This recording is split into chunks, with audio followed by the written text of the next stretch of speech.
Avast our mateys as ye enter the world of pirates beware, for no one returns who has ventured in there.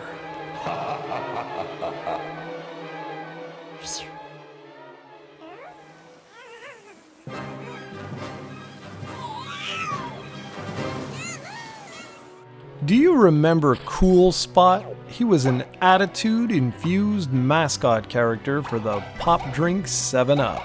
He came and went with the 90s, and while I had a pretty good time with his Sega Genesis and Super Nintendo game called, ironically enough, Cool Spot, I found the sequel, Spot Goes to Hollywood, to be anything but enjoyable. Let me get this out of the way right now. Isometric games certainly have their place in this industry, but I've never been a fan of isometric platformers. The two just don't seem to get along whatsoever.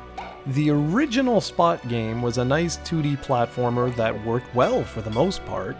Here the action is literally all over the place, and the controls are not intuitive whatsoever. Up moves Spot forward, left and right move him in those directions, and down moves him backwards. Does that sound familiar to you guys? Because it should. Those are the infamous tank controls. And while they certainly worked for games like Resident Evil and Tomb Raider, here they feel very, very awkward. But there is some good news. Some good news that I unfortunately only discovered after I had finished capturing the footage for this game. But apparently you can switch the controls from isometric to regular. And if that's the case, then it really shouldn't be too much of a problem, at least in terms of the controls. You can run, jump, and shoot carbonated bubbles at enemies, but it's the platforming that will ultimately destroy the experience, or at least that's what happened for me. I find it extremely challenging to tell where platforms are in relation to my character.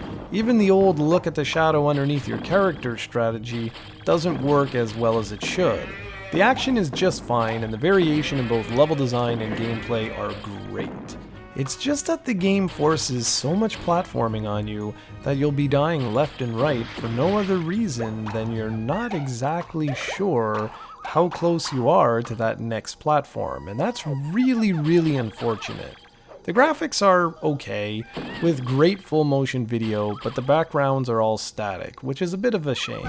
Spot animates well and the various environments certainly look nice, however, everything comes across as a slightly polished Super Nintendo game, which clearly wasn't a showpiece for the 32-bit consoles. And speaking of which, this game was released on both the PlayStation and the SEGA Saturn, but it was also released on the SEGA Genesis. The 32-bit renditions were released a little bit after the Genesis version and feature reworked levels and spruced up graphics and of course, obviously the FMV video. I do have some more good news for you though, and that's that Tommy Tallarico composed the soundtrack, and it's actually great. It's funny that one of the best features of the game is its soundtrack.